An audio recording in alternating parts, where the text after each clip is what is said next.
And what am I making for you today? My Italian-American pot roast. Delicious. So I started early this morning with 5 pounds of chuck roast.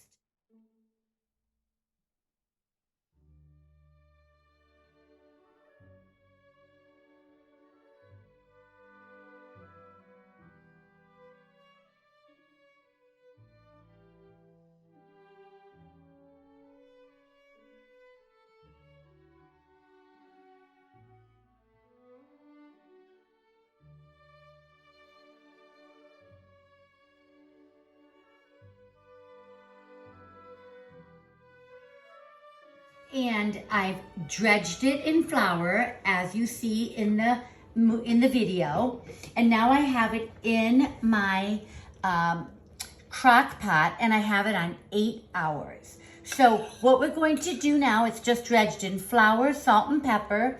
And I put about a half a cup of broth in this morning because the meat itself is going to produce so much juice. You don't want to put too much broth in. So now what we're going to do to make our Italian-American chuck roast, which is so delicious, pot roast is, I have 1 cup of broth. You can use beef broth or vegetable broth, whichever you prefer. We're going to make such a rich broth, delicious over mashed potatoes or pasta, whatever you would like to serve it with. I have about a half a cup of Santa Cristina Chianti. I use Chianti because it's a full-bodied, rich wine.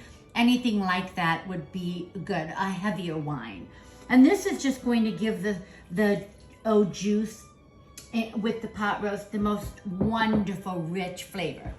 And then here I have 2 onions, about 4 stalks of celery, and a handful of baby carrots. I'm going to put these in, and they're going to cook beautifully. We're cooking this for 8 hours total. They're gonna get nice and soft. And then I'm going to put a handful of whole garlic cloves. I don't cut the garlic cloves because some people, might like to remove them.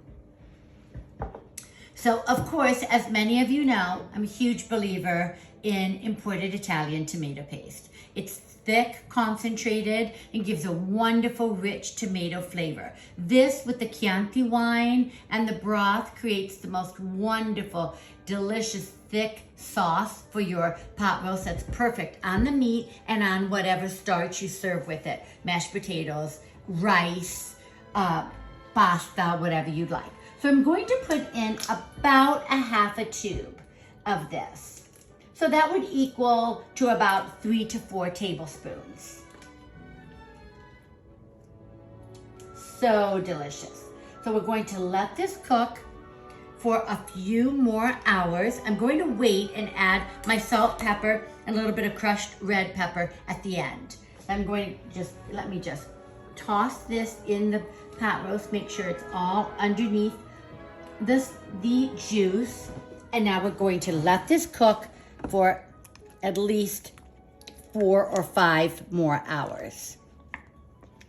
Look, you can see the beautiful color of that juice already with a little bit of flour from the pot roast, with the Chianti wine and the broth.